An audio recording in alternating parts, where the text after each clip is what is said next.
You know that feeling? You're facing a really tough decision, just loads of information, and you're thinking, how do I even start to make sense of Yeah, this? cutting through the noise. It's tough. Exactly. And that's kind of what we're diving into today. We're looking at something called synthetic research Hmm. and how it might, help us figure out the way decisions actually get made. That's right. We've got this really interesting article from Reese Fisher over at Rally. It's called Fast or Smart? How do you choose? Hmm. Okay. April 2025. Yep, that's the one. And what they did was run this experiment comparing two different AI modes, a fast one and a smart one. Right. So our mission really is to unpack the differences. What does this tell us about, well, how complex thinking happens? It's like a shortcut to understanding those decision dynamics. Okay, I like that shortcut. Well, So Reese Fisher, the author, he kicks things off with a pretty wild story, paragliding. yeah. He was apparently lost in a cloud for like 20 minutes. Can you Oh imagine? no, sounds terrifying, Uh, disorienting. totally.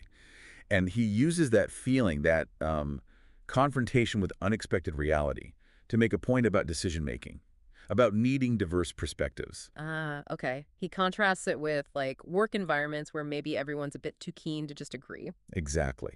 Where maybe dissenting voices get pushed aside. He actually tells this anecdote Oh yeah. about a customer success lead. They were apparently so focused on the positive spin, they completely missed some big warning signs from a client. Oof, that sounds familiar. Right. And it took someone else, someone pushing back, challenging that rosy picture to actually uncover the real problems. And they ended up saving the project. Hmm. So it really underlines that need for maybe uncomfortable truths sometimes, challenging views. Precisely. It's a great setup for why you'd want to simulate complex perspectives. Yeah. Which brings us to Rally's experiment. The Impossible Buying Committee. I like the sound of that. What exactly did they set up? Okay, so picture this. A group of AI agents. Each one is role-playing someone on a buying committee. They've got their own backgrounds, their own biases, maybe hidden agendas. Okay, so not just generic agents. No, no. The article calls it a web of complex buying behavior, bias, and conflicting agendas, really trying to mimic the messiness of real group decisions. Got it. And their task. They had to evaluate an internal memo, a proposal for a pretty big vendor purchase, and then simply vote, buy or don't buy. High stakes. Uh, Something lots of people deal with. And they ran the simulation twice using the fast and smart modes. That's the core of it. So Ye- fast mode, think basic, cheaper AI models. Quick processing. They mentioned GPT-4o as an example. Okay, built for speed. Right. Then there's smart mode. This uses the more advanced and significantly more expensive models, like GPT-4 Mini and even something called GPT-4.5 for custom stuff. How much more expensive are we talking? Well, they say GPT-4 Mini is about 16 times the cost of GPT-4, 16. Okay. and GPT-4.5 another 30 times more expensive than that. Whoa. Yeah. And they throw in this detail that GPT-4.5 is considered like the most human one that passes the Turing test. So super advanced, almost human-like reasoning, potentially. That's the implication. So you've got this massive difference in the underlying engine, and the cost reflects that. So the big question for us, for the listener, is what does that extra cost, that smart capability, actually buy you in terms of insight? That's exactly it. The promise of smart mode is this advanced, multi-layered reasoning. It means the AI agents can supposedly think deeper, consider more angles, more nuance when they look at that memo. And how did they prompt them? Did they feed them info one by one? No, that's important too. They prompted all the personas, all the agents on the committee at the same time. So everyone gets the memo, considers their own context, their background, then they vote. Okay, simulating that simultaneous consideration. Right. And here's where Rally's tech gets really interesting. Yeah. They can actually look under the hood, see the inner thoughts and reasoning behind why each agent voted the way they did. Not just the outcome, but the process. Wow. Access to the AI's thought process. Yeah. The why. Exactly. And to make sense of all that text, they even use another AI, GPT-3 Mini, to help sort and compare the responses from the fast and smart modes. Using AI to analyze AI. Pretty much. They did validation checks too to make sure the classifications were accurate. It allowed them to pull out consistent differences in how the two modes tackled the decision. Okay, so let's get into those differences. For our listener, what were the really big things that stood out between fast and smart? Well, one of the most striking things was the demand for specifics. For real, quantifiable data. How so? The smart mode agents, they kept asking for hard numbers, ROI, cost savings, KPIs, detailed timelines, the concrete stuff. They wanted evidence. Right. They weren't just taking vague claims at face value. Not at all. They often even referenced like specific benchmarks or internal checklists in their reasoning. Does this meet our criteria, XYZ, that kind of thing? Which sounds, well, pretty smart, frankly, like a thorough human reviewer might do. What about fast mode? Fast mode agents. They'd often notice if stuff was vague. They weren't completely oblivious, Okay. but they were more likely to kind of gloss over it, use general rules of thumb, heuristics to fill in the gaps, or just move on. Less demanding on the details. Yeah, and if key details were just totally missing, they often just went straight to no, a hard pass, as the article puts it, Yeah. but without necessarily detailing exactly what was needed to fix it. So less constructive feedback, maybe. More binary. Kind of. Yeah. It suggests, if you need to simulate how someone will react to a lack of hard data in a complex sale, smart mode gives you a richer picture of that pushback. Interesting. And you mentioned vagueness. It sounds like smart mode had a real problem with fuzzy language. Oh, absolutely. That was another big one. Yeah. Enhanced clarity and rejection of vague promises. So not just wanting numbers, but hating ambiguity in general. Exactly. Smart mode didn't just spot ambiguity, it, actively denounced it. Yeah. If the proposal said something like, we'll figure out the integration later, Red flag. huge red flag for smart mode. They call it out explicitly. And they wouldn't just say this is too vague. They'd set non-negotiable conditions like, we won't even look at this again unless you provide A, B, and C. Very specific requirements. Wow. Quite assertive, setting clear boundaries, and fast mode. Fast mode agents, again, they saw the vagueness as a problem. But their response was often more like conditionally open, or just a simple rejection without that really strong demand for specific improvements. So less likely to give detailed instructions on how to fix the proposal's weaknesses. Yeah, it seems that way. The takeaway might be that smart mode simulates a really demanding stakeholder who just won't tolerate hand-waving. Makes sense. What else did they differ in how they looked at, say, the risks involved? Yes, definitely. A big difference in assessing operational and integration risks. Beyond just the financial side. Way beyond.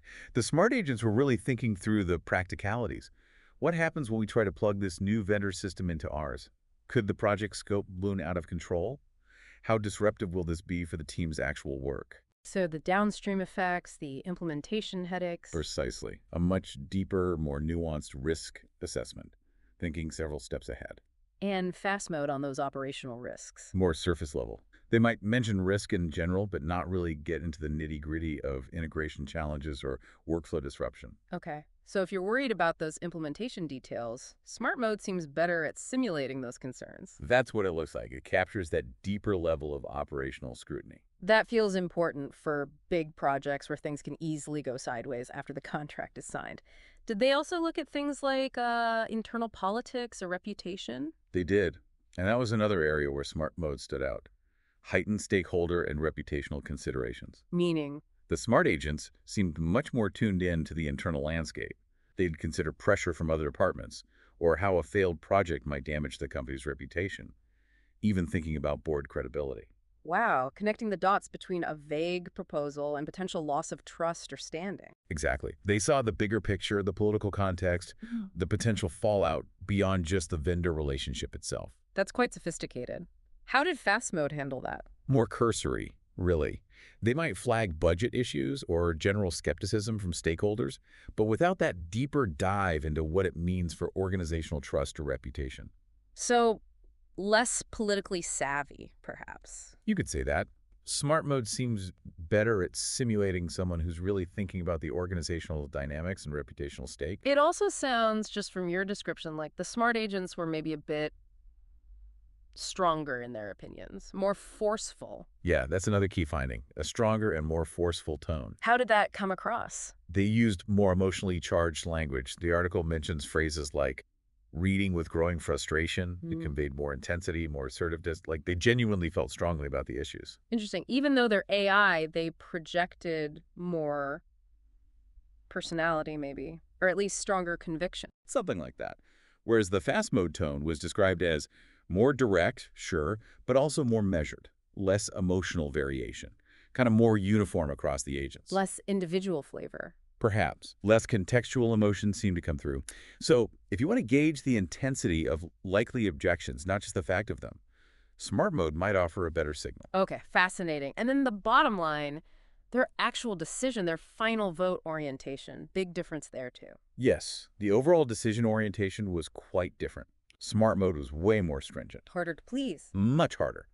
They set a really high bar for approval. It wasn't just fix this one thing. It was often, this needs a complete rework. Bring it back when it's fully detailed, otherwise it's a no. So a very firm rejection unless major changes were made. Exactly. Very little wiggle room on proposals they saw as fundamentally flawed. And fast mode's orientation. While fast mode also often rejected proposals, especially if the value wasn't immediately obvious, they seemed maybe a bit more likely to leave the door open conditionally. And the rejections felt more uniform, less tied to that demand for a complete detailed overhaul. So smart mode simulates a more discerning, maybe less easily persuaded decision maker overall. That seems to be the conclusion, yeah. Yeah. A higher threshold for saying yes. Okay, this paints a really clear picture of the trade-offs. So putting it all together, when should someone doing this kind of synthetic research opt for fast mode? Based on Rowley's findings, fast mode seems best for simulating those quick, almost intuitive judgments. Like what? Things like maybe top-of-mind brand recall, or initial reactions where deep analysis isn't the main factor, quick heuristic-driven decisions. Got it, the gut reactions. So when does the extra cost and complexity of smart mode really pay off? Well, smart mode is really where you want to be when depth and nuance are critical, when you need that comprehensive risk evaluation. Like simulating that complex buyer committee, trying to pick apart a proposal, dealing with objections, needing deep justification for a big spend. Smart mode is built to handle that multi-layered reasoning and potential pushback. Okay. And the author, Russ Fisher, he pulled some hypotheses out of this experiment. What were the key ideas? Yeah, he outlines three main ones. First, enhanced contextual awareness, basically. Smart mode is better at grasping the bigger picture, the organizational context, stakeholder stuff. Makes sense from what you've said. What else? Second, emotional intensity calibration. The idea that smart mode shows a wider, more intense range of emotional responses, maybe reflecting the higher stakes in complex human choices. Calibrating the AI's feelings, almost. Sort of. And third, consistency and depth. This suggests smart mode weaves together different evaluation points into a more coherent, rigorous decision framework. It's not just yes-no. It's a more nuanced outcome based on multiple factors. It's like the smart AI agents develop more defined viewpoints, more complex reasoning patterns? That's the idea. And Rowley seems keen for people to explore this themselves. Oh, really? How? Yeah, they invite people to join their community, run their own experiments.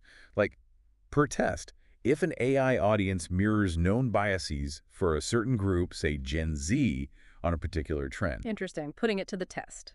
Exactly. Yeah. They offer support for custom projects, too, and encourage sharing results. It's all about pushing the boundaries of what this tech can reveal about us. So wrapping this up for our listener, the really big takeaway from this deep dive is just how different these fast and smart modes are in synthetic research. It's not just a speed dial. Absolutely not. It's about the depth, the richness of the simulation. Smart mode costs more, yes, but it seems to unlock a much more nuanced understanding. It considers more variables, shows more complex reasoning, closer, perhaps, to how messy human decisions really are. Right, which leads to a pretty interesting thought to leave people with.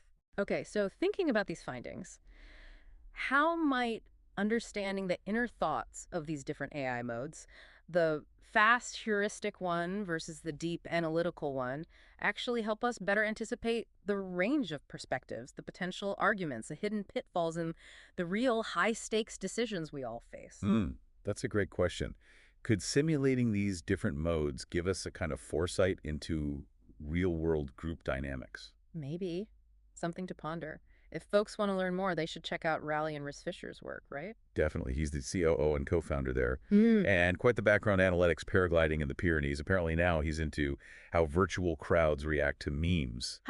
Eclectic. You can find him on X and LinkedIn. Yeah. And Rowley has a wait list for their articles and updates, too.